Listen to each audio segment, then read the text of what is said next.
Alright guys, we're back here. Alright, so we just went to the CAM section. We did a quick milling job set up in the stock wizard. We're going to do it again. I got a part on the screen here that we're going to use as a demo part here. So let's go ahead and begin here. So first thing I want to do when I get a solid model either imported in or I draw it up, whatever, I'm going to go to the CAM tree, new job, milling. Again, select the proper machine and post that you're going to be using. No sound.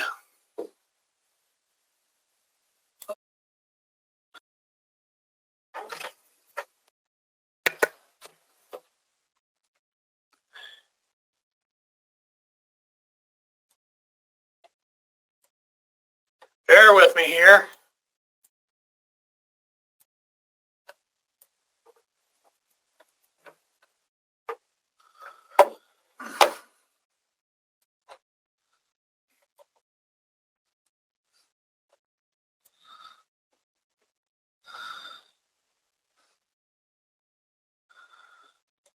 All right, can you guys hear me yet or not?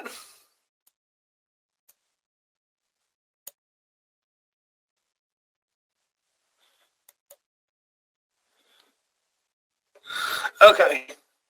So Gordon, if you, let's see, Gordon, or it's not Gordon, Steve, and let's see, who can't hear me? Okay. Okay, Travis, it was on. Okay. All right, not a problem. Sometimes that happens. Sometimes I do forget to hit the unmute there. All right, so yeah, I'm just going to go ahead and get started again here. We're going to start a new job here. I got a demo part I'm going to use here on this. So let's go ahead and get started here. So again, choose whatever machine post you're going to be using. And then hit Stock Wizard. Never hit OK. Go to Stock Wizard. I'm not going to worry about the workpiece. I'm going to hit my stock definition. You can see here, I'm just going to use the defaults here. I'm going to let it pick up my X, Y, and Z for me this time. From there, I'm going to hit the arrow pointing to the right or forward button there. And then I'm going to use, I'm going to use the top center here. And then from there, I'm going to keep everything else at the defaults right there. So I'm going to go ahead and say OK. Now, from here, what I'm going to do is I'm going to click on Machine Setup 1 here. And now I get this new tab called Milling here. In this Milling tab, I get a bunch of stuff in the ribbon. Now, in this ribbon here under Milling is all the job level. This will not work for, a new job or anything. It's only for this job and this job only. Over here in our additional functions, we have our indexes, add new setups, wrapping groups, toolpath patterns, that kind of stuff, add groups. We also have our update and compute all toolpaths here, update all geometry and compute all toolpath, where just out of simplicity here, if for some reason I got all my toolpath here and I don't need my XYZ here, I need my part 0 on a corner, I would set that, and then instead of going through each of the geometry and reselecting and then computing, I can just come up here and hit update all geometry and compute all toolpath, and it'll do it all in the background for me. So from there, we got our NC code. We're going to get into this one here in a bit. We got our machining order. How is our machining order set up? Is it using individual feature and individual tool per machine setup, or individual tool? Even in there, you can switch them, click on them, and then use the up or down buttons to navigate where you want to go with it. Toolpath statistics, it's going to show you, total time of the whole part, and also individual operations that you may have done, and also other information. This one is where you can just see it right on the screen here. You can't print it out or anything. That's where you would use the generate sheet setup here, and you got different options in there. We're just going to look at the full sheet setup here. Click OK. It's going to take a picture of our CAD screen here and show up on my other screen, which I'll drag over here. So you can see here I got, a file name. I got a post, machine, date and time it was created, program data information. I got my part model, so you took a picture of my CAD screen there. It'll have my stock information, the tools that I'm using, and also all the operations that I'm doing. And then in there, you're going to see, cycle time for each operation in there on that. And again, you'll have all your information within there. Again, this is something that you can print out. You can also use in a, send it to finance, use as, whatever you want on there. So you got this option also. Next over, you got the post. Usually, if you've been in trainings with me, you'll hear me say, click on the little control box. It'll generate your G-code, which in my case is going to show up on the right-hand side here. You also have a post and save as. I hardly use that much because I want to look at the code first before I save it out. I'll just take that extra step. Something I've always done. Next over, we have our simulation here. So this will get you into simulation. This will get you out of simulation. Next over is our machining features here. So we can copy and paste toolpath from one setup to another or another workspace to another on there. We could save features out and load them back in. So if you're using the same toolpath over and over again, you got the same parameter setups within that wizard there. You can save that feature out and then you can load it back in. And really the only thing you're going to have to do is reselect your geometry and compute that toolpath. That's it. That's real nice to have. Honestly, I really only use it for, the laser plasma water jet guys. Again, a lot of their stuff is just the same thing over and over again. But you guys can use it in milling also in one sense or another. Here we have our different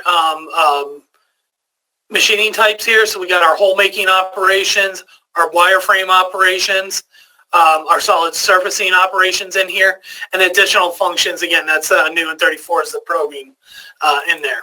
So you can select, to go, counter bore, and then it'll just open up that wizard for it, or whatever operation in there.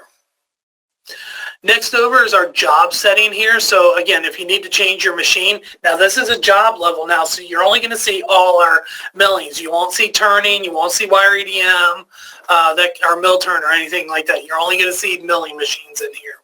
And again, mine's going to be a little more than yours in there. Material, again, you can change your material if you want. Right now, again, like I said, we're looking at carbon steel. That's our default material that we defaulted into the software there. And sorry, I got a glitch going on here. My computer monitor keeps freezing there, flicking off on me. Must be that cold weather that came through. Okay. Right there. Workpiece, if you need to select the workpiece to show in your simulation, go ahead and do that. Why the heck? Oh, all right, bear with me here. I'm just going to move monitors here.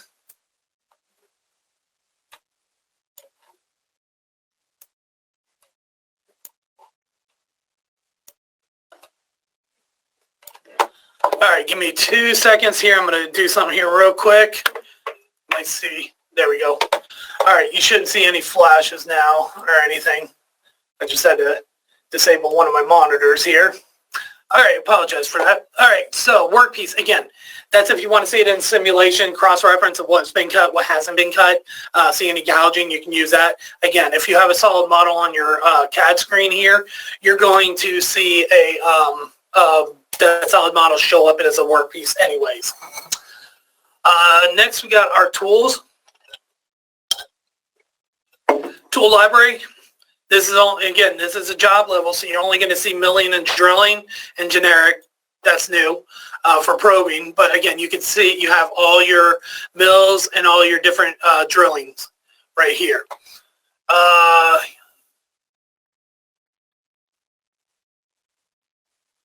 Let's see. Oh, I apologize. I have now blinked all our video output. All right, bear with me here, guys.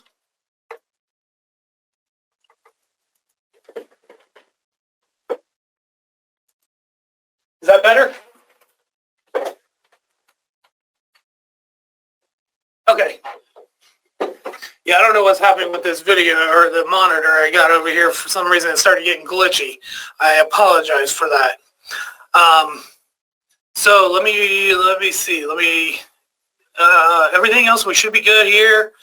Tools. Again, like I said, tools, it's just going to be, you know, what the job level is. So again, you're going to see all your milling and drilling tools here. And again, you can delete, you can add your own tools, you can change, modify them as much as you want on there. I'll come back to tool cribs here. Again, you can set up a tool holder if you want to. You can also verify tool assignments. So you'll have a list of all the tools that you're using right here. Really, the only thing you're going to be able to do is change the tool numbers on here. And this will just verify the tool numbers on there for, you know, for your project that you're doing here. If you run in 33 or 34 and moving forward, you're going to have this machining cloud. This is where we can import tools from an external website called machiningcloud.com. Again, it's something that you can, I'm going to load, yeah, I will do that here in a second there, Mark. I always come back to that on the tool cribs. So with the machining cloud, again, it's a website that you can go to. You can download tools if you want, if there are tools that you guys use or want to use, and then they'll show up in our simulation and our tool library and everything for you. And again, we got a video on our website and YouTube about that. So then we got our tool crib. So what the tool crib is if you got specific tools that you only use. So if you want to set this up at the beginning, you just set up a, you know, a fake job and whatnot. What you could do is you come in and you choose, you know, what tool you want to use. Like I'm going to do end mill rough here, and is that the, yeah, 3/4 standard here. End mill finish, I'm just going to choose, let's see, I'm going to go diameter, quarter, so I want to use quarter ball here. And then, let's see, just for the fun of it, I'm going to come up here and choose a center drill. I'm not going to worry about the drill. I'm just going to worry about the center drill. So I'm going to choose a center drill. And again, you might want to go into the library and, you know, change the tool numbers if you want, change feeds and speeds. So with the tool crib, I'm going to go ahead and save it out.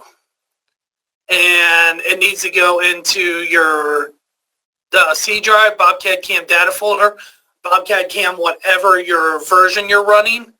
And it's going to go into your technologies and then cribs. And I'm going to just put in there live event tools. And I'm going to hit save. But with this job, I've already set it up already, and you can add more and more in as you move forward. So I'm going to leave the rest alone there. I'm going to go ahead and click OK, because I just made a tool crib for this job and this job only. Even though I'm not going to use the drilling, I am going to use the two end mills there for this operation. Then I'm going to open up another project, and I'm going to show you how to utilize the tool crib from there, in there. So when I go and do my first tool operation, so let me see. I'm not going to worry about that yet. We'll get into that in a second here. So with the tool crib, again, when you go in and do an operation of whatever, you know, advanced rough, Z-level rough, planer, advanced planer, whatever it may be, if you got a tool crib already loaded in or you set one up prior to that job, we're going to look at the tool crib first. Now, it may not be the right tool that you're using in that for that operation, so all you got to do is add from the tool crib, and you'll see the whole list of your tools right there, and you just left click on one of them and then left click down on bottom right at OK, and you're good to go from there. Just remember, when you're loading also when you load in a tool crib, if you got a tool crib already saved out and you load one in, what you would do is, you know, you go load tool crib here, and you would say import, and you go into that file location with the tool technologies crib. You'll double click on that or left click and then open, and then it's going to open up. Now, remember to do this, and there's all my tools the 3 tools that I just saved are all right there. Excuse me. Just remember that if you get one toolpath on your part right there, and you forget, and then you remember you have a tool crib and try to load it in, we're going to look in the library on this. So just remember, be very careful with that tool crib. Load it in before you put one toolpath in there. Once you do that, you're good. You should be good if you got the tool crib already in there.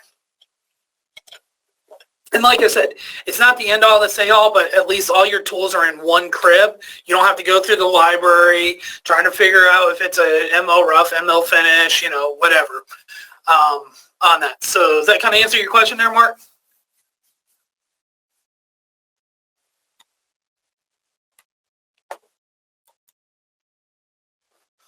All right, cool. And you're going to see a little bit more on this in a bit here. So moving on over, we have our stock. So again, we could change the color of our stock if we want to, whatever you want that to be. You can change the transparency of it. Lower you go, the more invisible it's going to, or darker it's going to be, lower. But you can see also there, it's kind of hard to either see either 2D geometry, wireframe, or any solid model on there. And of course, the higher you go, that becomes more invisible. So a lot of people I've talked to in the past, they'll keep it on high because it just defeats the purpose, or just lessens everything. Where you can just, what I usually do, I'm going to say okay, is blank and unblank. Now, if I click on stock right there, it shows it temporarily. If I click on something other than stock, it goes away on there. So I'm going to basically hide my stock because I don't want to see that anymore. Next up is our current settings. Now, again, this is a job level, so there's no, adding the machine or modifying it. You can just pick a different machine if you want to, whatever you want it to be. And it's all milling. There's no wire EDM, lathe, or laser plasma water jet. Actually, there is laser plasma water jet in here because it's all considered milling on there. But there's no lathe and no mill turn, that kind of stuff. Again, set up your parameters. You got your posting, all your locations, your file extension. Make sure that's good. Any other information in here. If your post is set up to output user comments, we have this user comments section here where you can output 15 different comments in here, from instructions or whatever you want it to be. And also we got our multi-axis posting right here. Again, don't touch this page. So again, if you need to adjust anything, do it. And again, this is all at the job level. So there's no default settings. You'll have to go back into the CAM tab and then under current settings there to change anything. Anything that's up in here, you're going to find, from milling job, all right here, all the way down. There goes your machine, and if there's an arrow next to it, you can left click on it and it'll go expand it.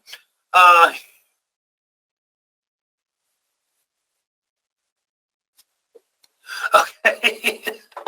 All right. Got you that one, I guess. So, like I said, anything that you did, you get tool library there. You could do a tool crib, mill holder. You got your verified tool assignments. Anything that you do up in this ribbon here. Again, you can right click and go from here. Any questions with the milling tab at all?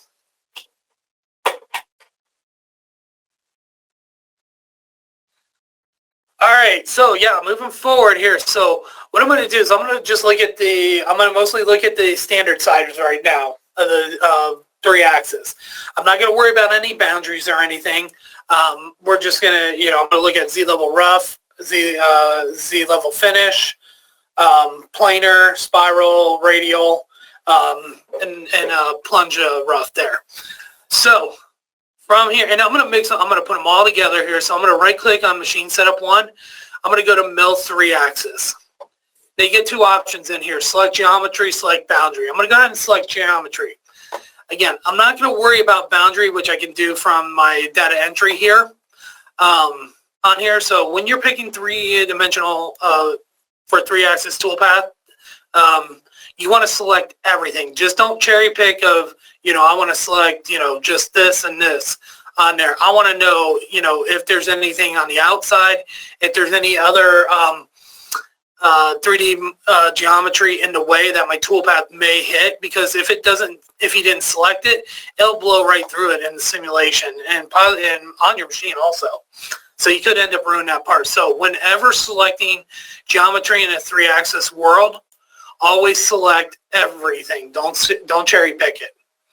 Boundaries, this is if you got 2D geometry that you want to keep the toolpath contained within. We'll look at that in a little bit here. So from here, our top of feature is right at the top of the stock here, so we should be good to go. If it was down any further, we would have seen that number show up right there. So from there, I'm going to go ahead and click OK, and it brings us back into geometry selection. So from here, I'm going to go ahead and hit Next. I got my feature page with my clearance, rapid and feed if I need to adjust that, and my top of feature again. From there, I'm going to hit Next, and I'm going to go into machine strategy here. So I'm going to do Z-level rough, planar, and just to come through here, you can see strategy 1, 2, 3, and 4 like I did on the CAM side. If I choose strategy 4, it was advanced rough, equidistant, pencil. Remember, I took out that advanced rough, so that's where that's it on here. So I'm going to go Z-level rough, and then I'm just going to go right down the line for my available operations and bring them over here. And then 3-axis plunge, which I'm going to actually bring up here. Let's see, put it right there, in between there. So I got all my operations here, so now I'm going to go ahead and hit Next. Posting, again, I got my work offset, but if I need to change it for here, I can go ahead and do it right on the fly. If I got a rotary, I can set up a rotary angle. And arc fit. Arc fit is if you got, if your machine can handle real small arc moves. If not, leave it unchecked, and it's all going to be line moves. By default, it always is on line or unchecked. But if your machine does handle it, then you can be able to do it. Range limit. Yes, and it's only if you got 4-axis in there. I believe we do go over that in the 4-axis class on there. It's a rotary angle. It's going to turn it like 35 degrees and cut it out, basically. It's not an angle range on that. That's different on there. From there, we'll go ahead and hit Next. We get into our tool. So because I got my tool crib set up, it's looking at my end mill rough tool here. So you can see my 3/8 tool. Now if I click on tool crib, there goes my tool for there, and then my finish has the ball end mill in there. So again, I may end up having to go into the tool crib, but it's just a matter of choosing, one of these tools, and that's it. It should be in there. I'm going to go ahead and just use that 3/4. Again, if I need to, I can undo feeds and speeds here, and I can set my spindle, cutting, and plunge feed rate if I need to. If you know your surface feet per minute or per tooth, all that information, you can set that up also if you want. If your machine allows for coolant, you can either use flood, mist, air, or oil, or you can just turn it off. On there. It's up to you and your machine. Sometimes your machine should just bypass that M call out. Some machines will air out if you don't have any of them, so you'll have to turn it off. From there, we'll go ahead and hit Next.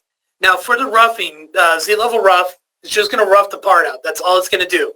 I can either start from the inside, work my way out, or start from the outside, work my way in. I'm going to start from the inside, or outside. So I'm going to pocket in on this. I could do a climb or conventional. Again, look at the image off to the right. From there, excuse me, we got our depth to cut and then our step over. how much you want to step over and the depth of cut on here. So again, I can, let's go, what's that, the 0.375 divided by 2, 1875 will go half the diameter of the tool on there. And again, you can use a lot of our options in here. You can use it as a simple math equations too, if you know that. Allowance, we're going to leave X, Y, and Z in here. And then top of job, bottom of job. Now, with the advanced or Z-level rough here, I don't have any material off to the side or anything. I just left it as is on there. So it's not going to waterfall off the edge, so I don't need to worry about it. It's only going to cut on that Z-level rough where there's material on there. So it's only going to cut this top part out. It's not going to go anywhere on the bottom. From there, I'll go ahead and hit next. We get into our entry. How do you want to enter in this part? Do you want to plunge with a single peck or fast peck in there, depending on what you want to do? You can do a ramp or a spiral, and you can set those parameters as needed. Options, do you want to cut all? Do you want to innermost or outermost on there? We'll do all here. And do you want to do by area or by level? Meaning it will do by area is going to cut one side, and then the other by level is going to cut all the same level all the way around. So it kind of depends on how you want to do that. This one probably doesn't really matter. And then we got our advanced feed rates. Advanced feed rate is going to be on every one of our tool paths from lathe to 3-axis.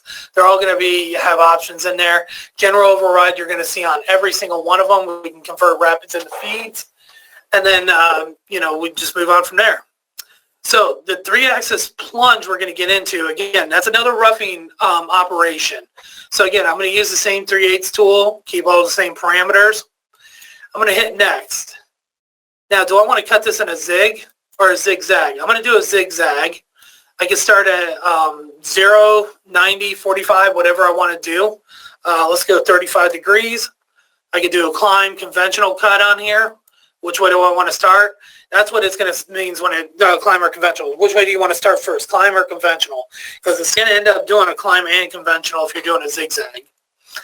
From there, we'll go ahead and hit next. We get in our depth of cut and step amounts. One's from over here, and the next one's from toolpath over. So again, you can set whatever you want in there. I'm going to do, 1875, just to save time.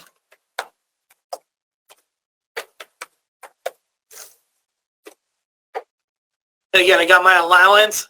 I got my top of job, bottom of job if I need to utilize that. If I'm going to use pecking on there, what it's going to do is you're going to peck down, all the way down, move up, over, peck down in the next amount. I could do this in as a part bottom, or I could do a step down. So it'll peck down to that first amount, come back up, and so on. And so it's just basically doing all the same level there. Here, we're just going to do part depth on here.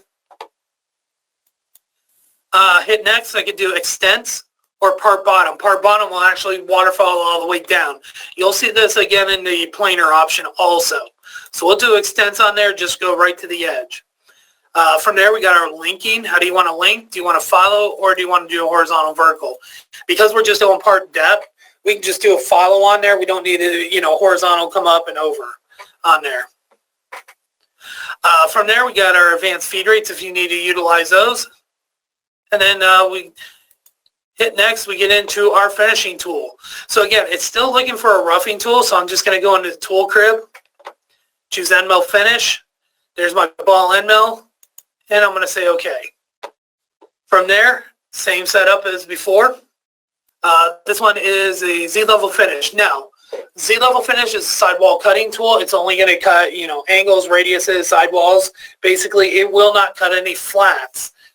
So if you got any flat areas, it won't cut it at all with the Z-level finish here.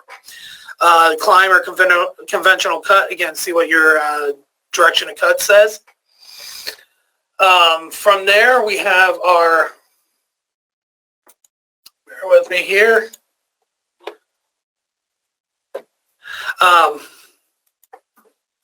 parameter setup. So our depth of cut each time. So I'm going to go, let's go 20 thousandths. That'll be my magic number today, 20 thousandths on everything.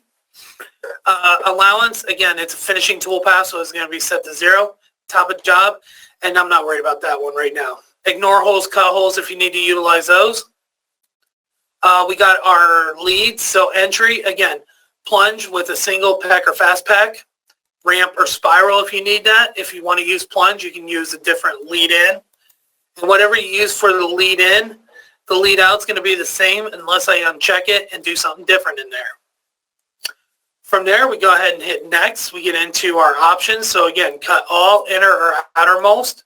We're going to do all here. And then by area, by level, or calculate it from tooltip or tool center. From there, we got our Z-level, or linking, follow, horizontal, spiral, retract, or S-link. How do you want to link the toolpath together all the way down? We can just do a follow. And then if we had a boundary set up, we can either do a follow around there or retract if in some cases. So if it's like an open area, instead of, continuing that cut around there, we could do a, it'll stop, wrap it up, move over, and back down again. Depends on how you want to cut it though. If you just want the, it's up to you really. Again, we're just going to do follow. It really doesn't matter on this one. Excuse me. Advanced feed rates again, you'll notice you got the lead in and lead out availability here if you need to utilize those. Next, we got our planer. So again, I'm going to go into tool crib and mill finish. There we go. Now, planer is just going to go up and over the part, back and forth. We could do this in a zigzag, and you're going to see a lot of these parameters kind of melting together from other operations. So again, what do you want to do on there? I'm going to go 0 on this one for my lacing angle. You can start to climb or conventional. What kind of step over? I'm going to go 20 thousandths on this one. Again, same setup here. Ignore holes, top job, bottom of job. Excuse me. Part depth or step down. If you you can use it as a step down. So if you want to use it as a roughing toolpath, you can use that step down version on there.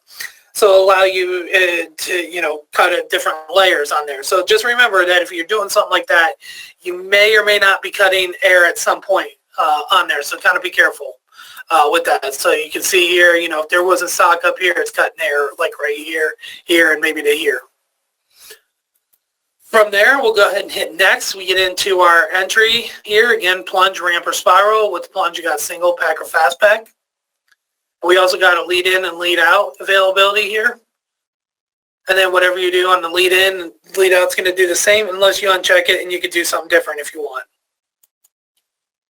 Next, we got our extents or part bottom. Again, extents is only going to go right up to the edge of the part right here. Right here, or part bottom is going to go all the way down. We'll just go extents here. And again, choose tool tip or tool center.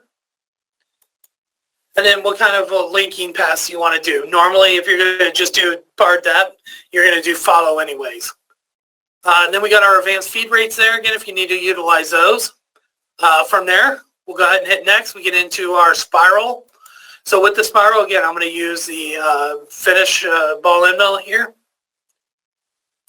Spiral is doing what it is. It's kind of like a Z-level finish at the same time. With that, it's not a sidewall cutting tool. It'll start at the top, and it'll work its way out. It'll do flats also.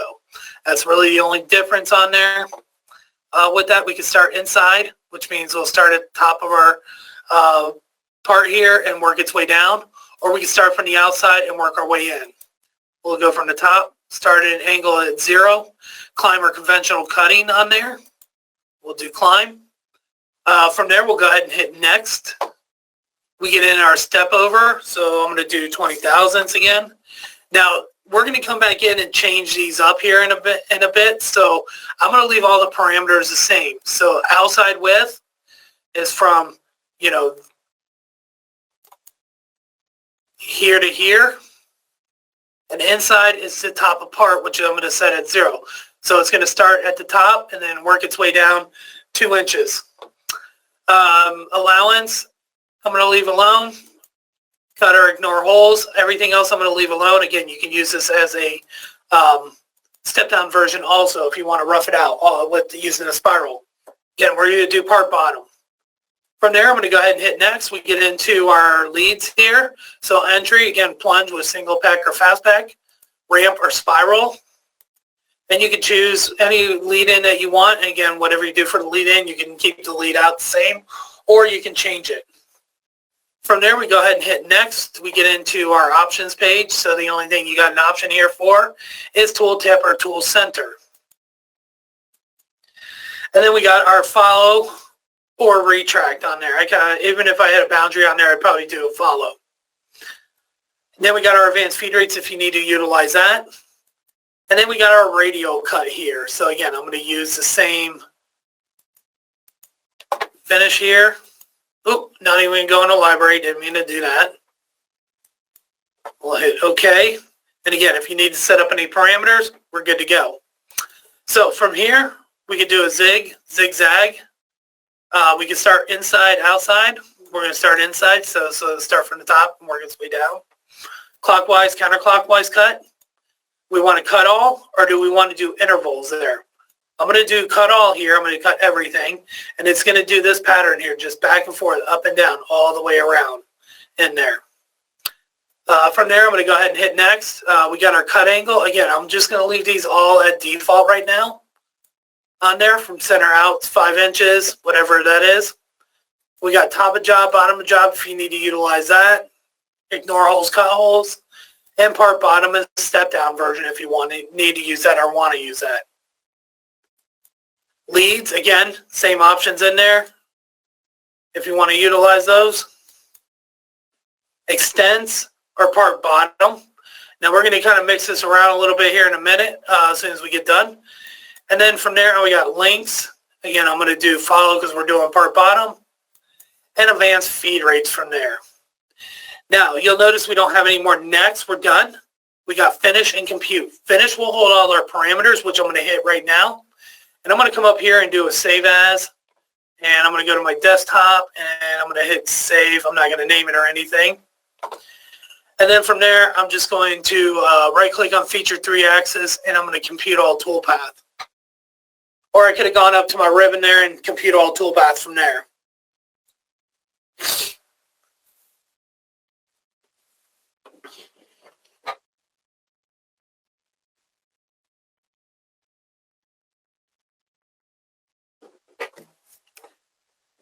And every time it blanks away, that means it's going off to a new toolpath and everything.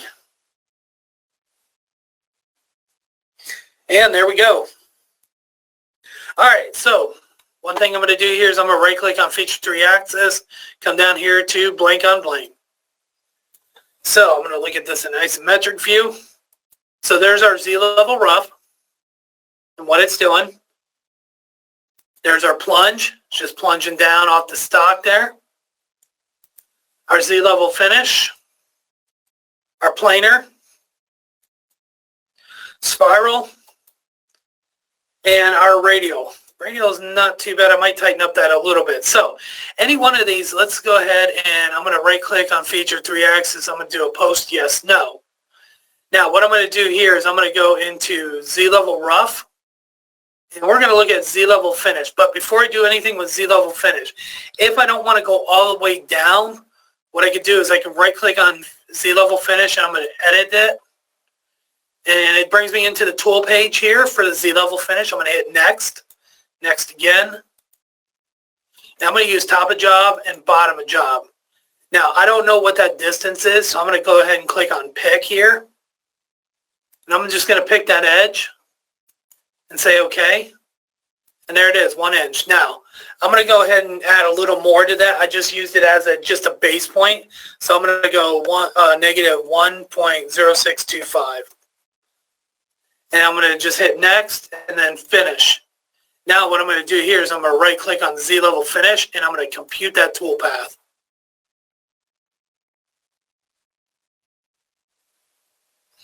And you can see it's only going 1/16 of an inch down further down here, which is fine. So I'm going to come up here, hit save just in case. And I'm going to hit start simulation up here.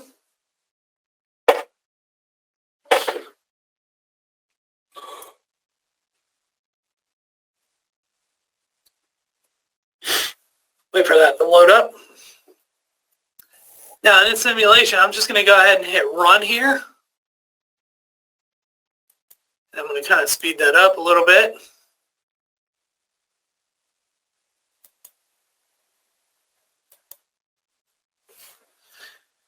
And it's going to do this all the way down there.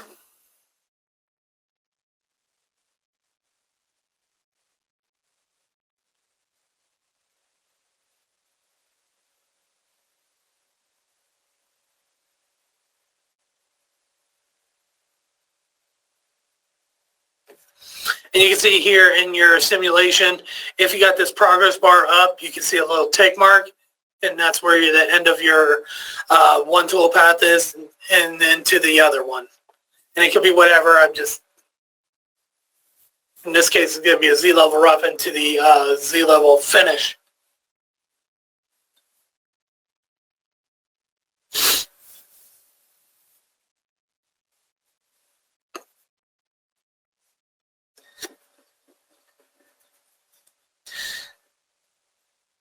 Now again, I'm just running this right now.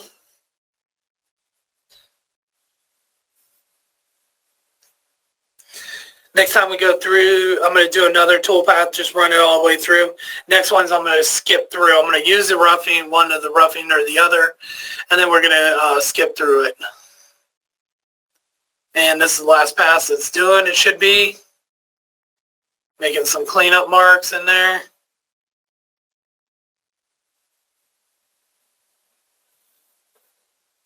And now here goes the Z-level finish, and you can see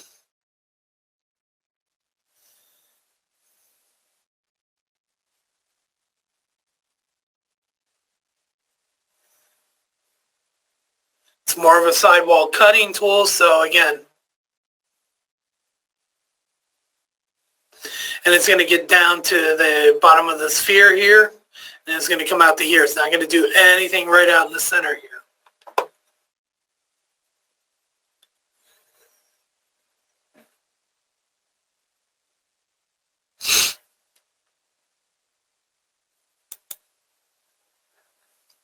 And we'll kind of speed that up there a little bit.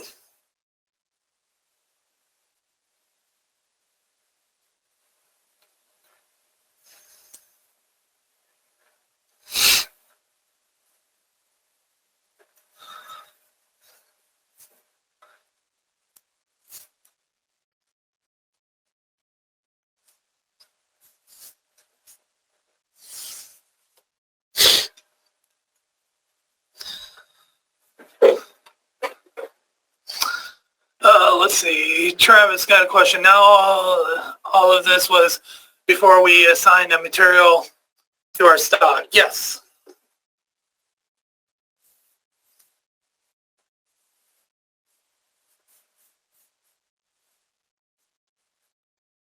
Yeah, because in the simulation, we don't know what material you're running.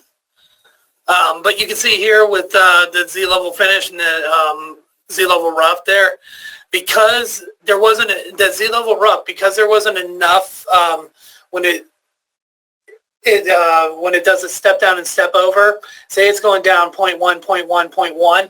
If at the bottom there's 0.05 left of material, it won't do it. So if you have an allowance there also, so you're adding on to that, so you kind of got to be careful with that in the Z-level rough there, even in the advanced rough. Some guys will go in and mathematically think about that, how much they got here to here, and they'll, divide that, step down in there, which I didn't do. I just kind of guesstimated on it, just doing some numbers. In fact, I think it just left it at default. But that's the reason why right there. And that happens with the Z-level finish. It just kind of gouged right through there. So again, it's not that bad of a finish. You can see, towards the top, it kind of skips some areas down there. Like I said, it's a sidewall cutting tool path on there. So it's not doing really any flat. So you can see down here, it actually did really nice along that sphere. So moving on here, what I'm going to do, I'm going to use Plunge rough on this one, and we're going to do planar. So again, I'm going to come up here to start simulation.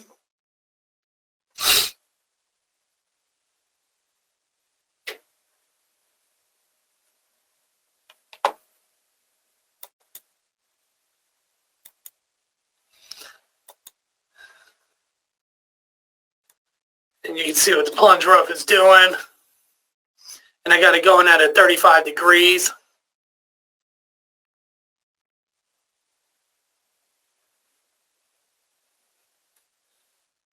And again, you could do a step down on this. I'm just doing plunge depth on this.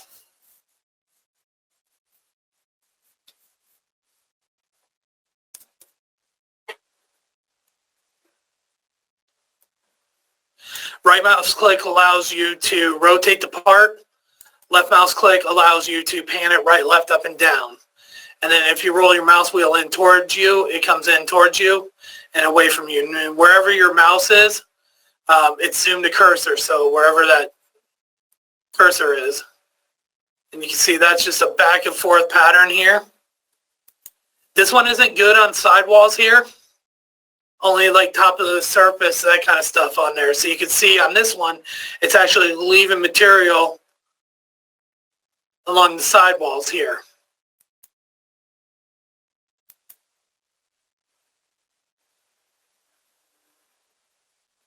And again, that's just back and forth on that, all the way across.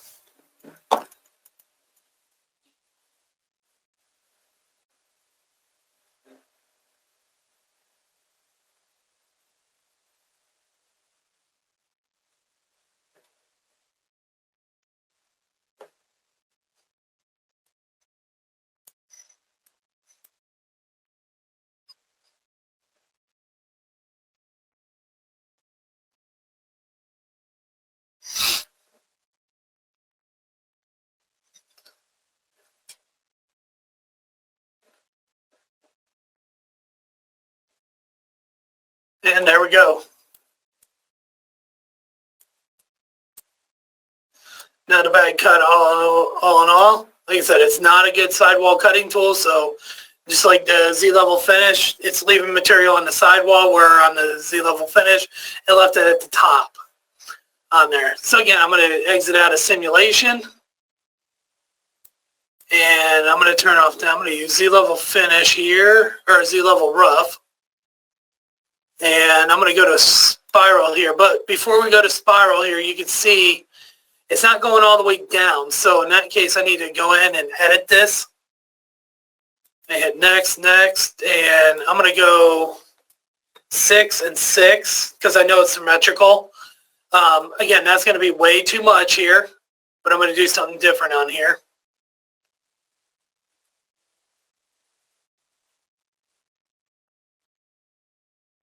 And it's going to take a few seconds there to calculate.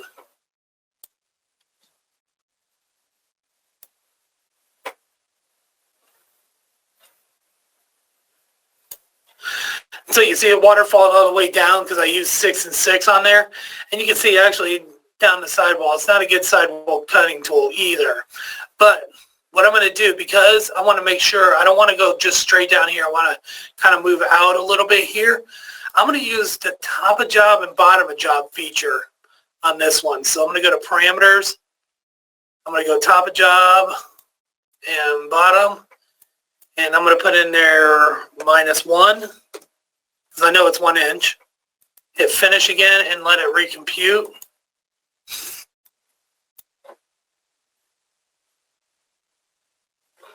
Now I should have a big disc that comes out around here. Now the only reason I'm doing that is in case, I'm doing a cut like this, I don't want to, I want to make sure I get all, all the stand-ups like out in here in this corner spots. So I know I'm going to be cutting air around this area right here, around on 4 sides. So I know I'll be cutting air.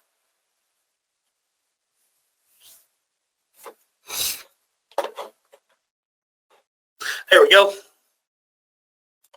So you can see I'm going to be cutting air here, and I know that on there. But I want to make sure I get out to the corners here. All right, so let me go ahead and hit save just in case. Start.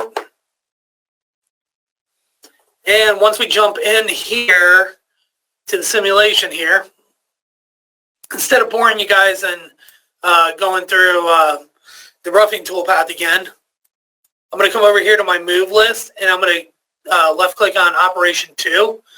So it's going to go ahead and the Z-level rough is already done. Now I can just hit go.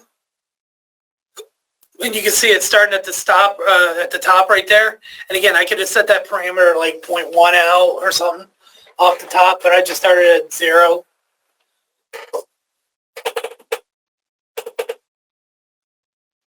And it's just going to spiral all the way down. Keep the tool totally engaged the whole time.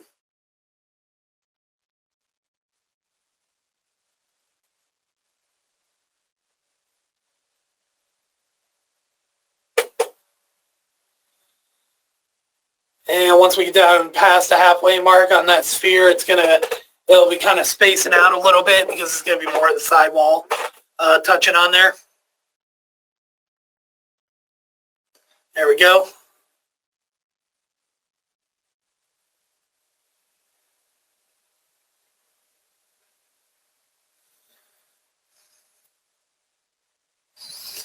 And that's way too much material to be taken off on there. I get that.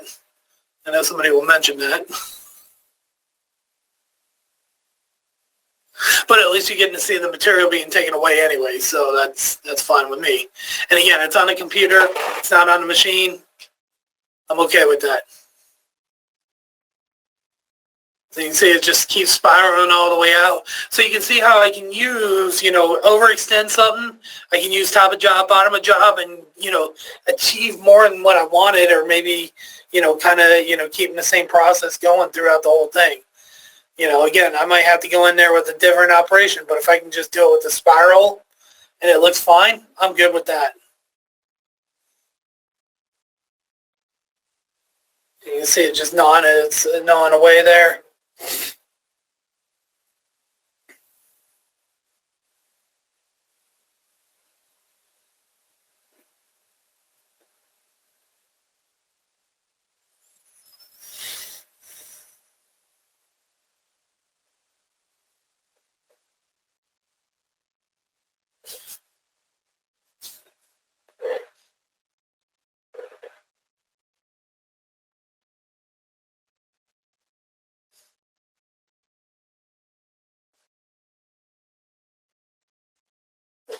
There we go.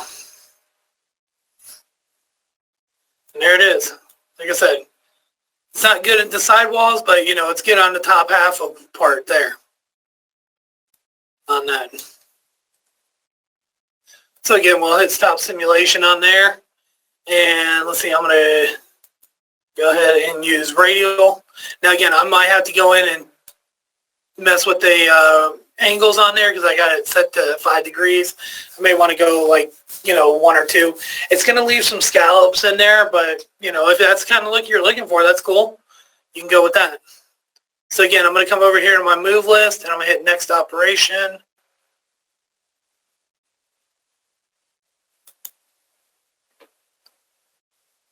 And you can see that's all it's doing, just back and forth, going in and out there. And you can see it's leaving all the scallops in there, so I may end up having to either tighten those up in the parameter settings or, just leaving it. Maybe I want those. I don't know. It'd just take a little bit to compute, so I'm not going to worry about it right now. There we go. And you can see it's going up to 0 here and then down here on there. So any questions with that or anything so far? So what I'm going to do here is actually I'm going to turn on the Z-level rough and planer. So if everything works out good the way you want it to on there, we have this post right here. So before we go into that, I'm going to go into generate sheet setup here. I'm going to do the full sheet setup here, and I'm going to hit OK. Now, because I got all the operations except for the Z-level rough and the planer undid there, we're going to see here, there's our information, program data. There's how long it's going to take. Now, I didn't set any feeds or speeds up on the finishing or the planer toolpath, so that's where most of our majority of our time's probably coming, is from there. The hour and a half or hours probably in there, which we'll see here in a minute. So you got your stock information, what end mills you're using, and your cycle time. So it looks like 2.5 minutes is for the Z-level rough, and then 1 hour and 20 minutes right there for the planer. So again, I didn't set up any feeds or speeds on there, so yeah, we're looking at 1 hour and 24 minutes right there, we'll just say, round it up on there. So if you, like I said, if you got your feeds and speeds and you can use them, they're good to get a good, time estimate of how long this is going to actually take. Personally, when I've done this, I had a project that took 8 hours. It ended up being a little over 8 hours, but I was almost dead nuts on there. It was like, I always say, something like that, plus or minus 2 or 3 minutes on there, which isn't bad on there. So, and then you got your toolpath statistics right here. Again, total time on there is 4 hours. Wow. Okay. Oh, why is it picking up all that? It only should be picking up what's, doesn't have X on it right there. This is just picking up everything. Oh, okay. Thanks, guys. Found a bug on there. All right, cool. Yeah, the toolpath statistics should have only had the Z-level rough and planer in there. Why it has all those? Yeah, it shouldn't be having all that in there. All right. So apparently I got to write that up now. I'm supposed to have an easy day after this. Thanks, guys. No, messing with you. And I'm going to just post out the G code for this one. Again, it's all going to be in line move, so there's going to be a lot of lines in there. So I'm going to go NC Editor. And the first time you open this up, it takes a minute or two.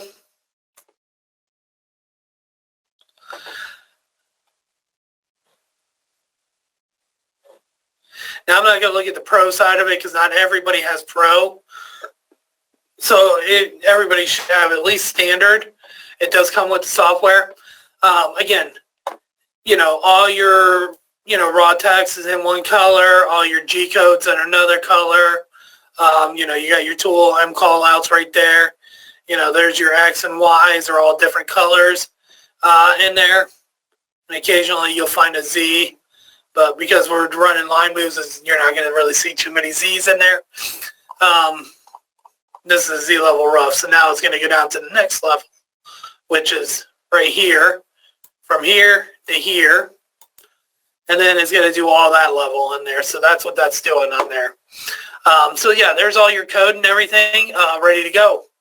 Again, if you're running, RS-232 cabling and you use the Predator Editor, in the NC Editor, you go under the Tools tab and you can send the NC transfer right there. You'll set up the proper port, whatever baud rate, parity, data, stop bits that you need to utilize, X on, X off, whatever you're using there for your flow control. And then if you got communication protocol set up, you can set that up right here. And again, you can send it or receive from your machine or to your machine, whichever way you want to go on that from there. Other little things I want to show you here before we go into the next part of it here is these flyouts. So you'll notice right here in our code, we got 100. I told you to not worry about that because if you're running, the newer versions, I think 32 up, you'll have these little flyouts here. So like on this one under milling job, you'll have program number right there. I'm able to change that if I need to. I'll go 951. I'm going to hit apply.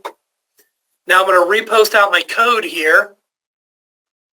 And there's my new program number right there. 951 on there. So it does work. Those are nice to have.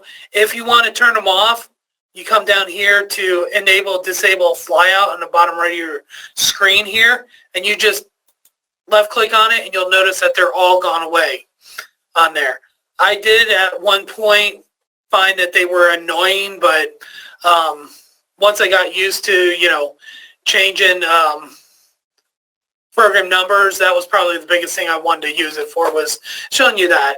If you go to a specific toolpath, you know, like spiral here, I can uncheck it and I can change, so I don't have to go back into the software, that feature again. I can just come in here and change this to, let's see, let's just do it on the planer.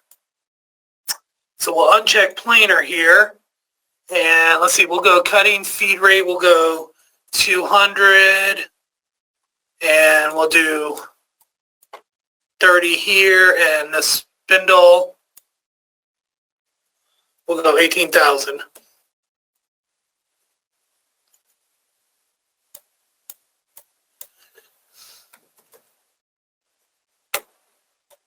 And make sure you do it in order there, because if you go in different orders, it will adjust according to the SFM. So I'm going to go ahead and hit apply. Now if I go into, I'm going to go in and generate sheet setup, because that one's showing us right. A 5-minute cut now on that small part. So we're looking at, you know, a little under 2.5 minutes and almost 3 minutes there. So you can see the time actually drastically changed on that. So again, if you want, set your feeds and speeds on there. It's going to help you in the long run too. Any questions or anything so far?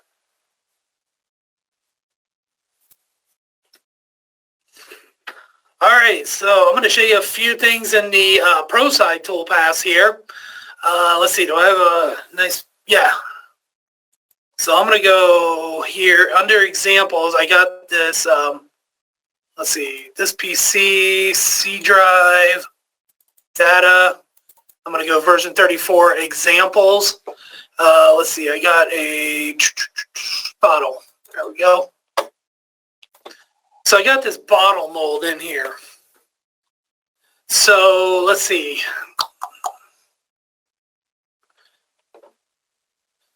Yeah, I'm going to go in here. I'm going to do some modifications here.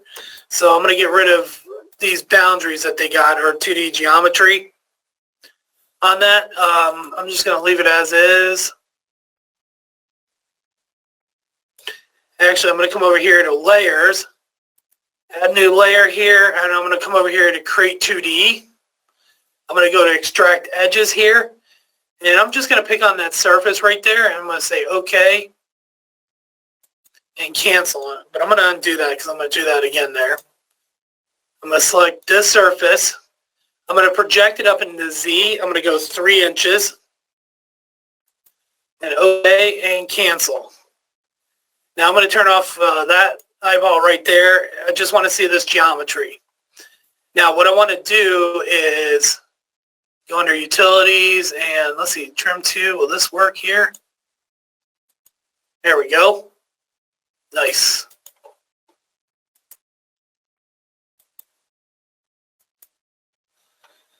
And I should be able to select, and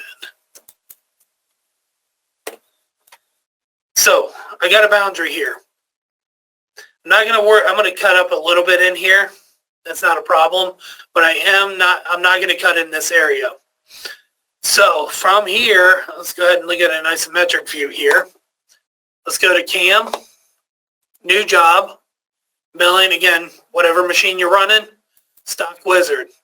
Not worried about the workpiece. We'll hit next. We got our stock. It's picking up X, Y, and Z. Perfect. Hit the next button. Again, I can move this around. I'm going to put this right in the dead center here. And we're going to call it done. Right click on machine setup 1, go to mill 3 axis, select geometry. Now, because I got 2D geometry on here, I'm doing Windows select over everything. Notice it does not pick up my 2D geometry. I'm going to left click down here and select boundary here. I'm going to hold my shift key down and left click, select that as my boundary. Now that toolpath is going to stay contained into this bigger part of the bottle. Top of feature is right there. And we're good to go. So I'm going to go ahead and hit OK. Now from here, I'm going to go ahead and hit next. Next.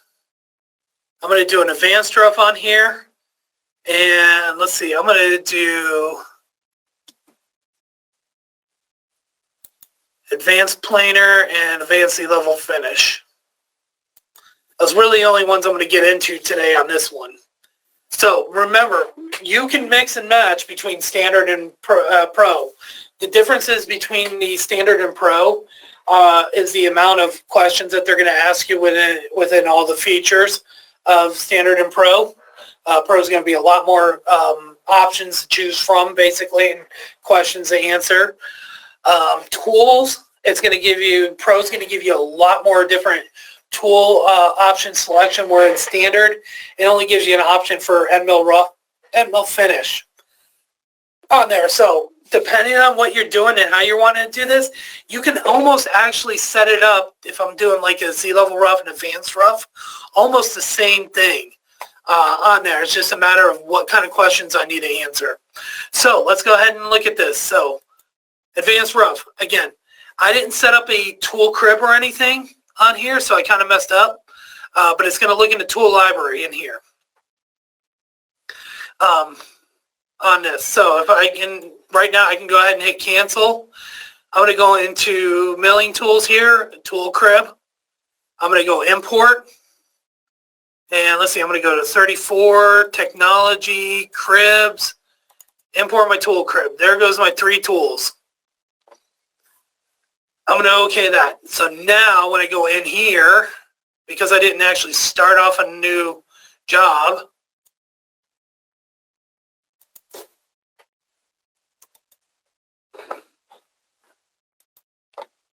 good. Let's see. Advanced rough, advanced planar, and advanced C-level finish. Hit next. Everything's good there.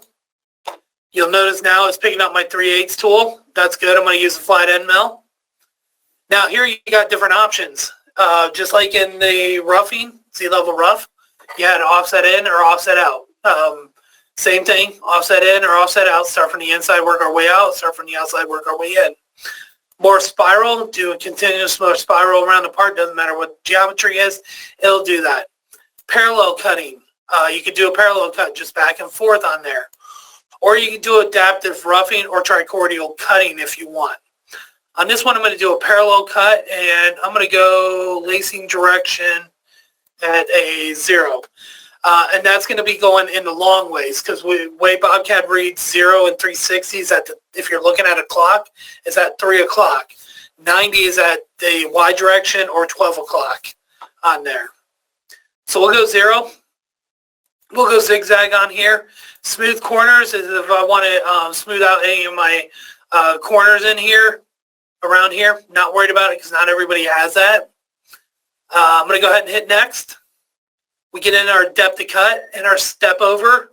So here I'm just going to go, let's see, 0.08, and we'll leave it at 0.1. That's fine. Intermediate steps. What that is they're intermediate steps. So if I'm taking a large step over and step down on there, this intermediate step will come in, and I can put in a number in there, 1, 2, 3, 4, 5, or so on, and it's going to make these semi-finishing tool paths in there for me. So it's going to add some extra tool path and make that little step down and step over a lot less on there for the finishing in there. On this part, I'm not going to worry about that. Again, I can ignore holes or cut holes. And I got my depth options in here. We're going to do minute max from both. I'm not going to worry about top of job or bottom of job. We're going to look at the stock and our job there. So it's going to only cut within that boundary. Our allowance, again, whatever you want to set in here, I'm going to say 0. You got a global, and you also have a side and bottom allowance in here. So you can set 2 different numbers in there, or one or the other. Doesn't matter. From there, I'm not going to worry about the advanced because not everybody has that. I'm going to hit next. We get into our entry here. So again, not worried about the lead out here. We got plunge. If you got like a non-center cutting tool, you can use that if you want on there, and we'll recognize that also in there. So basically the part will start off, off the part if you need to. You could do a PEC or a fast PEC in here. And if you use ramp, you have an options in here. Automatic, the software will dictate what entry it's going to use, or you can use line, spiral, zigzag, or profile and set those parameters from there.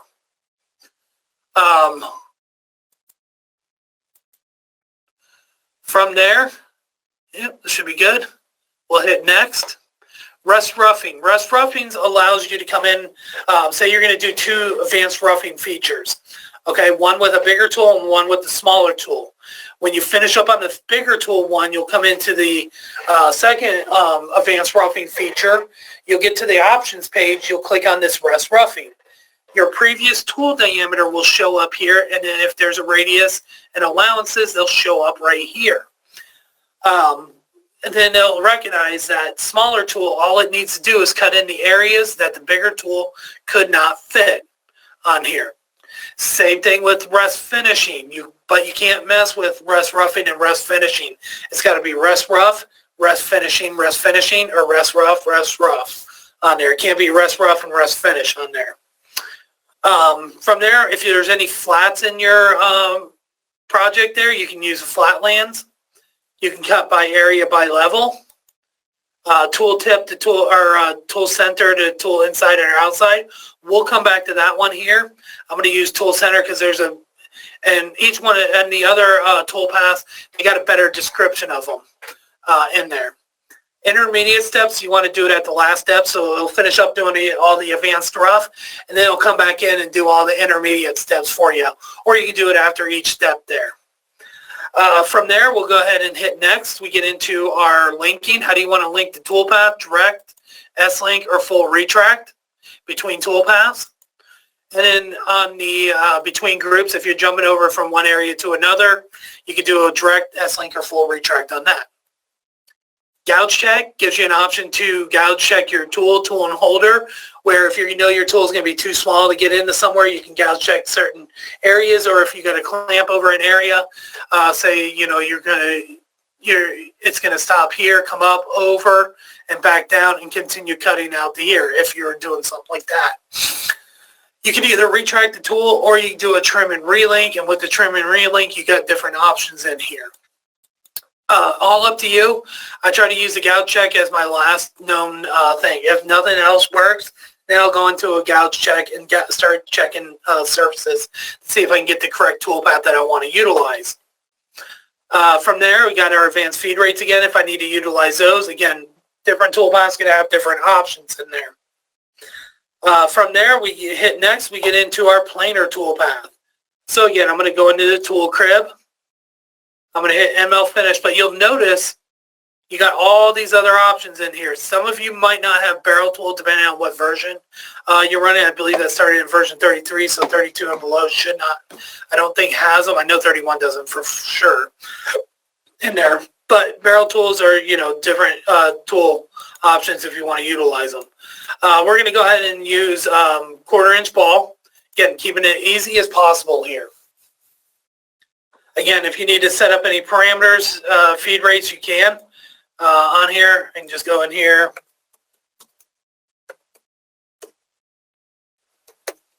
There we go. Just throw something in there.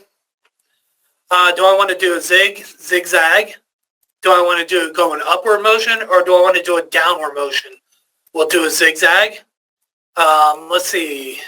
Yeah, let's go 0 degrees. We'll go long ways.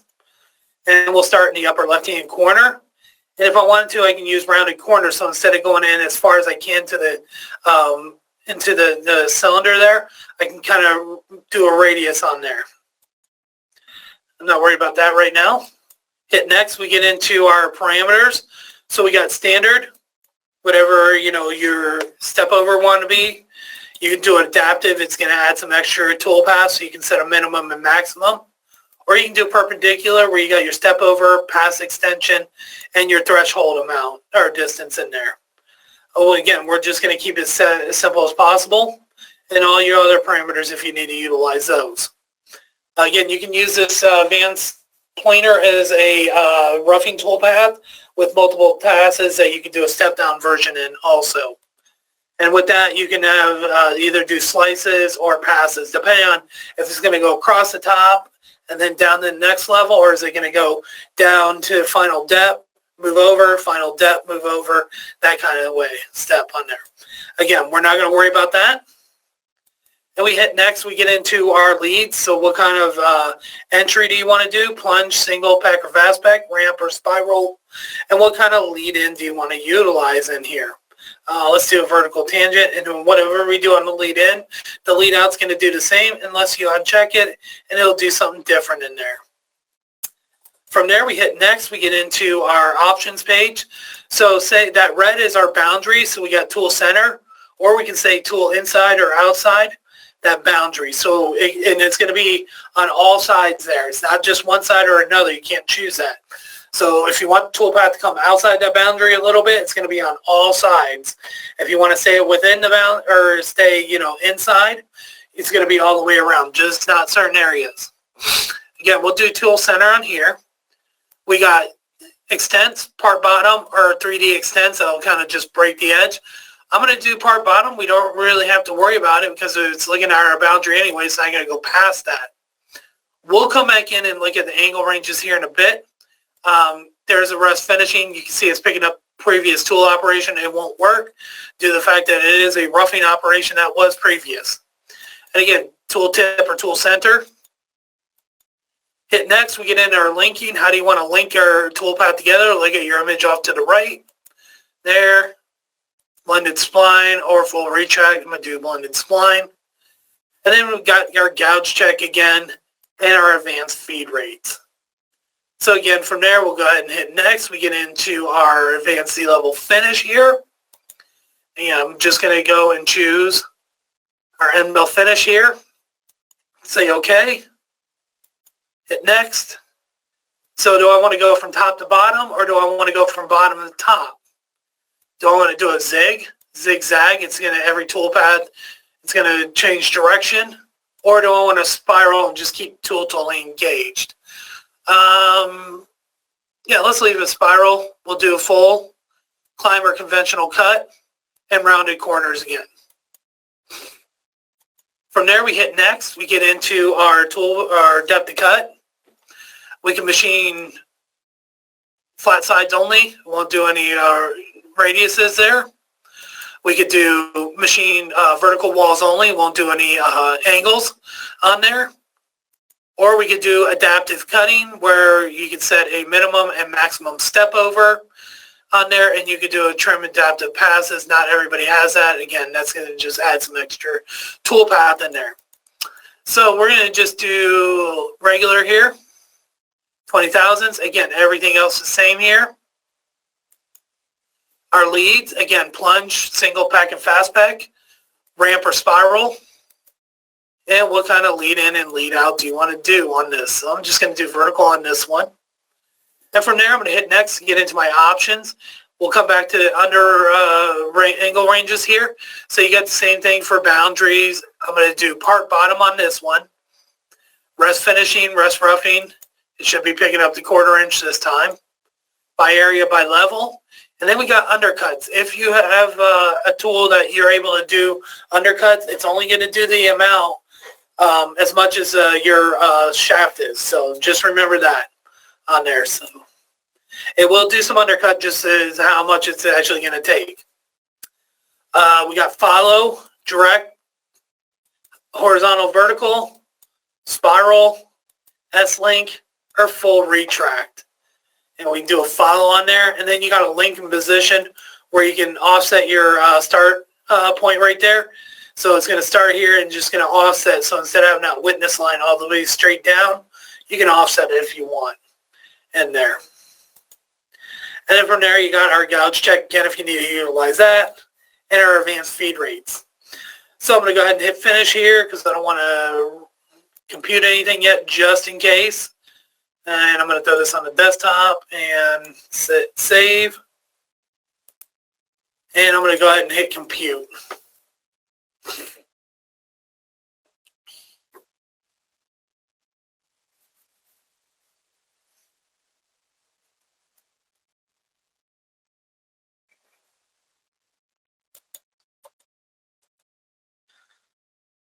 And let's see, stock. It's going to blink you out. So you can see there's our advanced rough in there.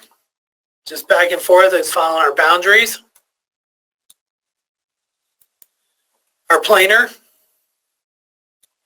Now let me, bear with me here. I'm going to come over here, current documents, display.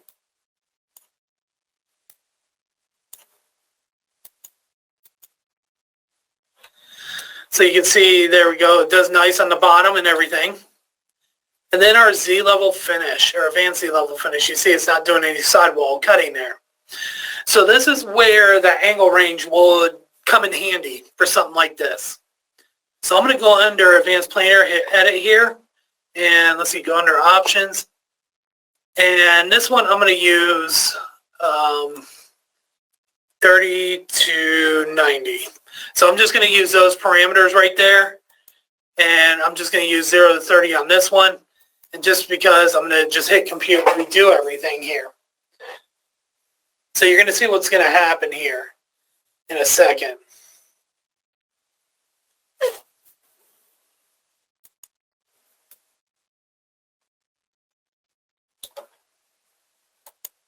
All right, so I should have done that differently. My bad.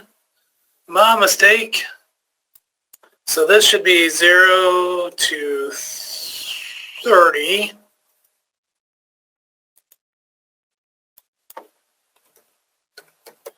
And 30 to 90. We'll recompute that again.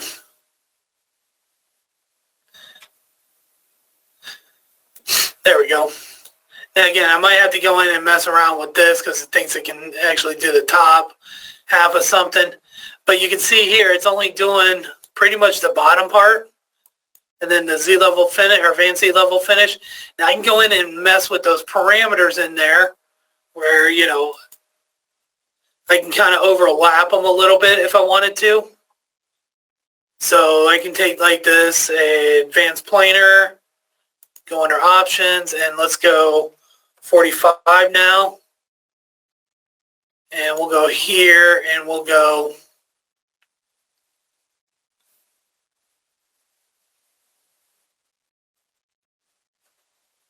$45 on that one too. And we'll just recompute, and you'll see them kind of overlap a little bit on there, which could be nice.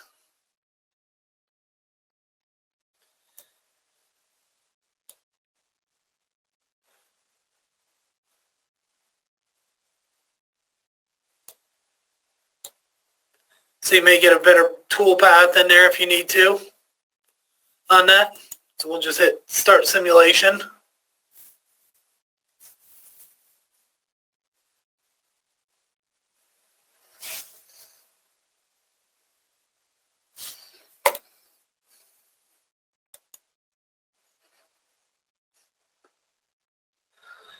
And we'll just hit run on that and let it go. Now you can see I didn't set up my tool. I'm getting a lot of gouging. Again, I'm not too worried about that. And the reason why it's doing the top also is because I did part bottom on there. I should have just done 3D extents, and that would eliminate that. But you can see it's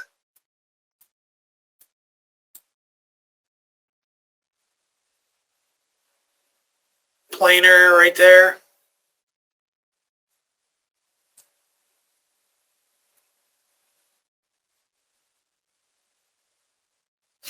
It's doing the top half.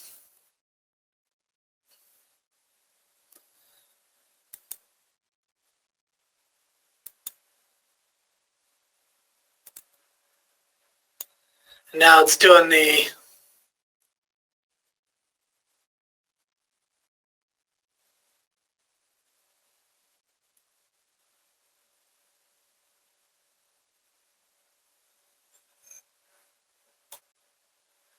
Now I'm seeing something different in here. I may have to check out.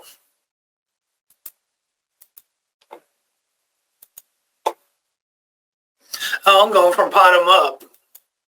That's what happened there. So starting from the bottom and working its way, that's why everything was different. Okay, so now I should be doing that, and actually let me go here and parameters, options, We'll just do 3D extents.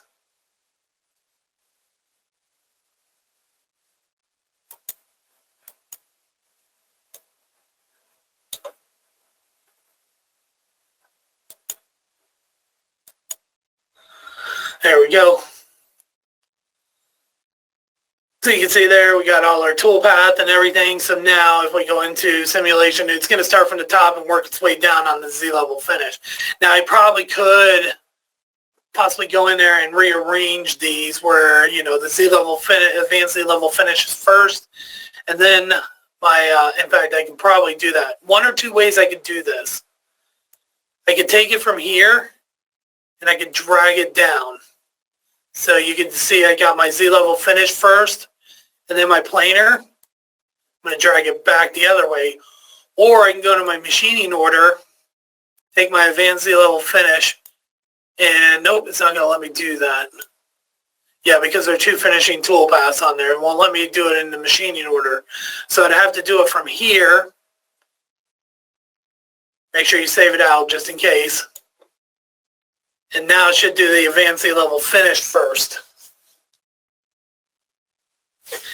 And if I don't, I'm going to look over here in my machining order first. Yep. So I'm going to go ahead and just bypass the advanced rough. We don't need to see that any longer. And now I'll just hit run. So you can see it's just moving around. Now in the simulation, when it's doing straight areas, it's going from point to point on there.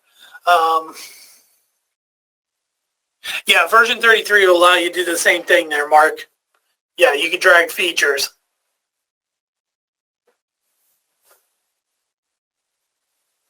Yeah, but all our versions actually should.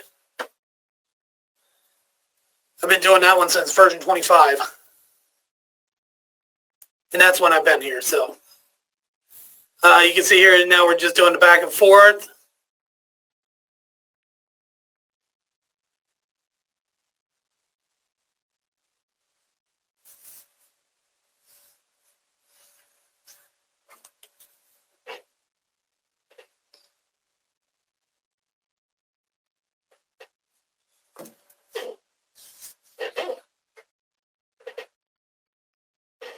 And there it is.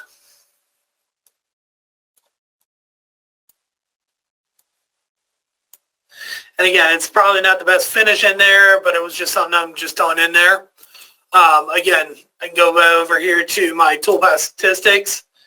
And just with my feeds and speeds I got set up in there for these three operations, we're looking at a little over 3 hours, almost 3¼ hours there. Or I can come up here to my generate sheet setup if I need to print this out or send this off to somebody. They're going to see right there, you know, almost, 3¼ minutes, 3 hours on there, you know, and there's the name, everything, information and everything, the tools that you're using, the times for each one of them. You can see right there that advanced Z-level finish because I didn't change the time, almost 3 hours right there. So that's our culprit right there on that. And just to see the code, again, it's all going to be in line moves too. NC editor.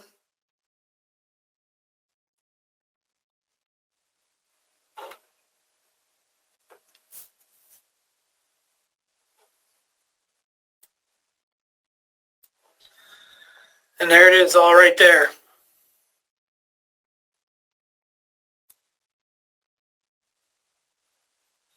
And that's the advanced Z-level finish all right there. And then that should all be the planer, advanced planer. So again, we're looking at a little over 3 hours on that, just to say. But again, I didn't set the feeds and speeds on the one toolpath on there. And again, you can save it out. Remember, and I didn't go through this earlier, if you save out your G code, save it out to a network drive, flash drive, a folder on your desktop. Save it inside that folder. That may be on your desktop. Do not save it directly to the desktop. It will corrupt that G code file. That will be a call down to our tech support guys. on there, and they'll just say, hey, resave it out, place it in the folder on your flash drive, and you'll be good to go from there. But just remember, don't do that unless you want to talk to Nick, because I'll make sure he gets all those phone calls out there. But anyways, no, just don't save it directly to your desktop. But you should be good to go on there. But yeah, any questions or anything?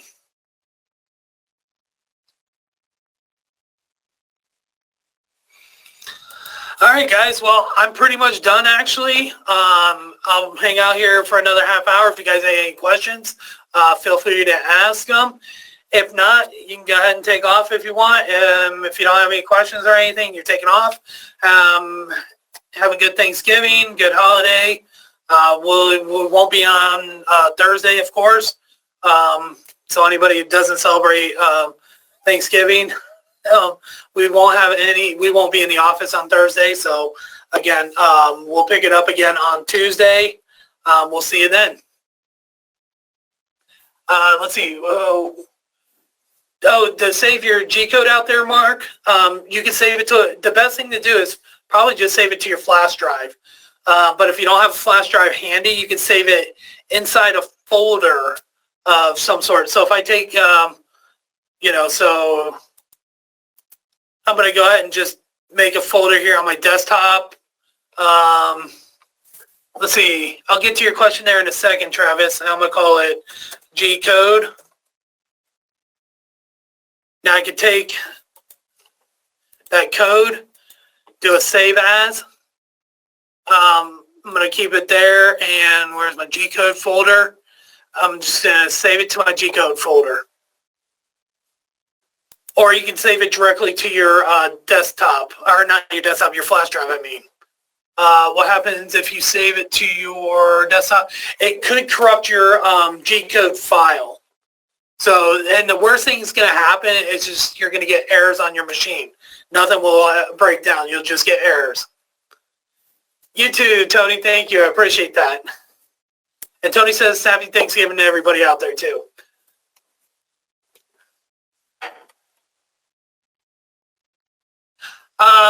Well, honestly there, Mark, if you've been in my classes before, it doesn't matter, 2D, wire, 4-axis, 3D, I try to at least say that to everybody. So even in my seminars and trainings also, I try to tell you guys, hey, don't put it to the desktop. I mean, you can put it in a folder on your desktop on there. Let's see. Travis, got a question there. How would I assign material to my stock? And I'll get to everybody's question there. Yeah, I'll get to your question there again there in a second there. Let's see.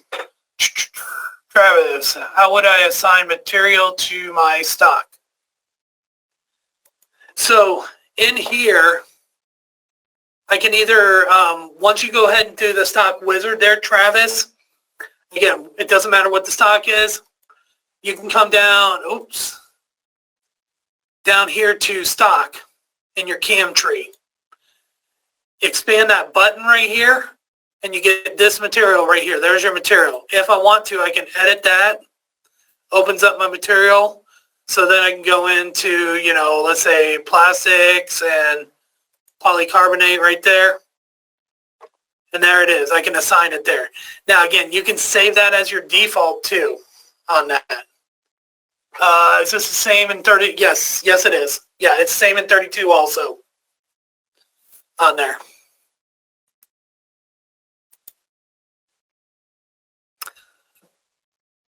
I thought there was something here. Oh, material right here. That's what I was looking for, material. And it's the same in 32. I can just change it, right there is polycarbonate. If I want to change it to something different, maybe aluminum and,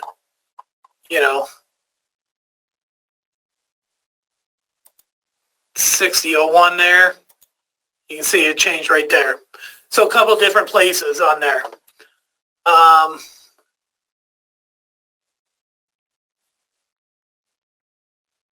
Oh, no, not a problem, dude. No, not being a dead horse. When I talk, I beat a dead horse sometimes. Don't worry about that, dude. But no, you're welcome.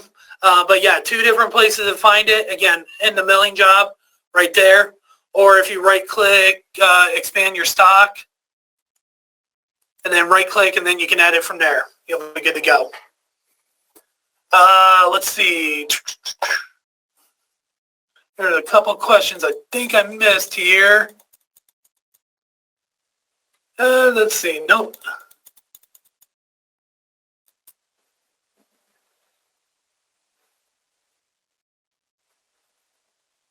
Oh, Michael had a question here. What 2D drawing, please demonstrate the offset system? Oh, like offset in the 2D geometry?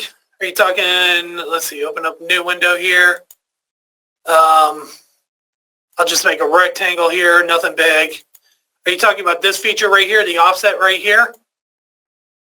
That's just a matter of clicking on this and then doing a chain select.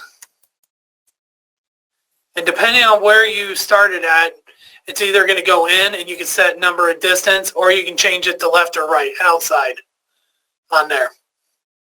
And you can do sharp corners also, if it allows in there. And then you can set a number of distances in there. So, you know, let's do 6 for whatever reason. And I'll just do the inside one here. We'll go in here.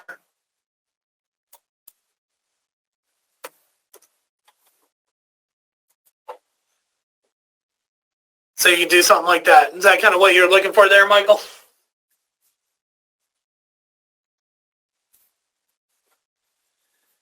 Yeah, and it doesn't matter what shape either. So I just picked a square real quick on there.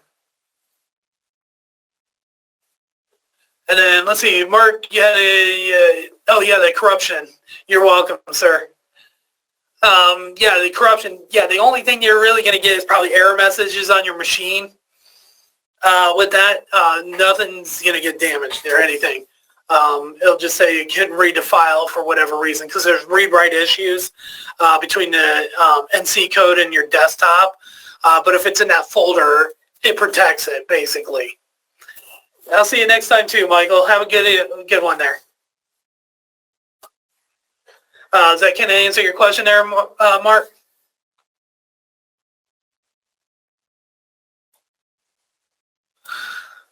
Okay. Yeah, just, I don't know how you send your code to your machine, but if you can, try to just save it to the flash drive. So everything just goes out to there anyways on that.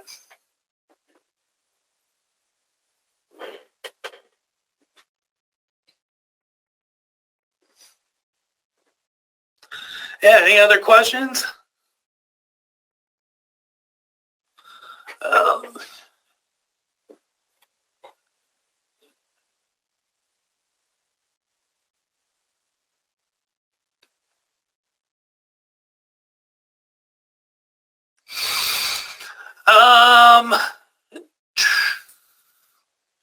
I'll get to your question here in a second, Travis.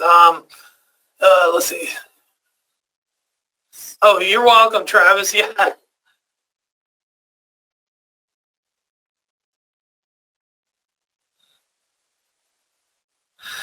Oh, you're welcome. No, and if you and this not only for you, Travis, but for everybody else too. If you guys have tech support, feel free to give our tech guys a call. They'll be glad to help you out. And if you guys do have online training, and I'll get to your question there in a second, Mark. If you guys do have any online training available on your account, feel free to give our guys a call so you can get hooked up in the schedule there for that. And yeah, definitely staying warm down here in Florida, so don't worry about that, Travis. Good one, buddy. But Mark, yeah, if for your flash drive, I'm just thinking off the top of my head here, maybe you might have to reformat that flash drive for whatever reason on there. But if you are saving it to your desktop first and then putting it in the flash drive, do a dry run first. Okay. because it could, I'm going to say this, it could corrupt the file. And like I said, it'll just be errors on your machine. Nothing major will happen on there. No crashes or nothing on there.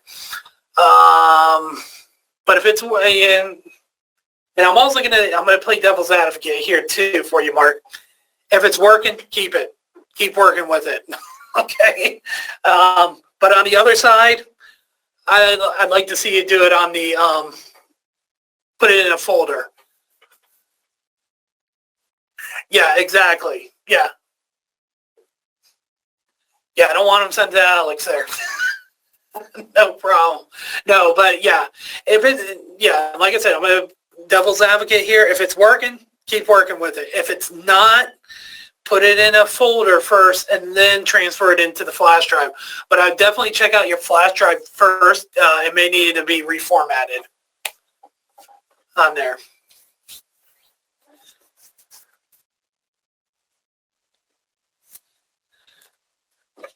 That kind of answer your question there a little bit better.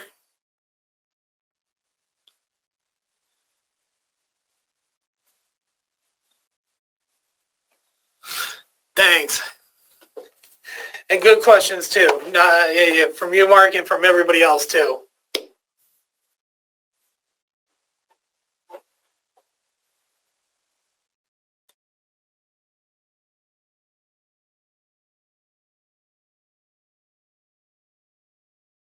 Like I said, I'm here until the top of the hour. If you guys got any questions or anything, feel free to ask them.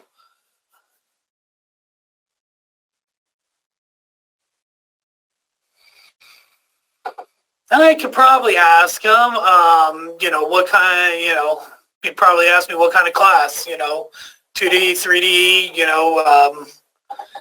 he's, I could ask. I don't know if I'll get anywhere with that one. He is a pretty busy guy behind the scenes for us. If anybody knows, Alex Cole is our executive. Really great guy, very knowledgeable. He's been in the business 20 plus years.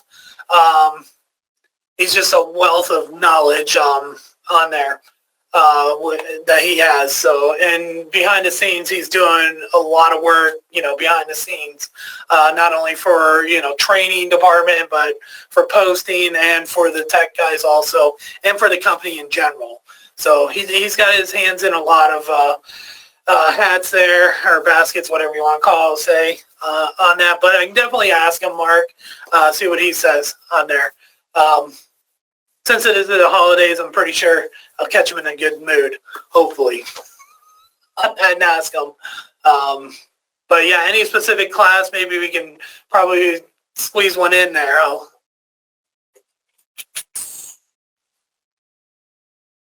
Yeah, I'll definitely ask him on that. And he's gone this week, so, it'll be next week when I'm able to get with him on there. But yeah, definitely I'll write that down and let him know on there.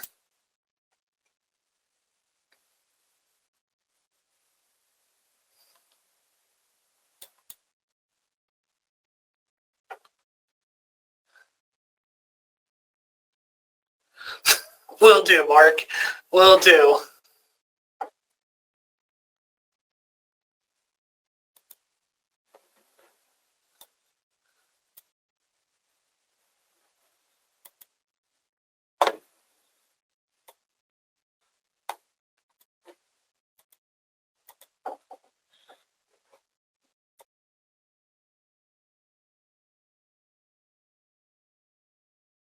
Thank you. Glad you got to join us there, Mark. You and your family have a great Turkey Day also, sir. Appreciate that.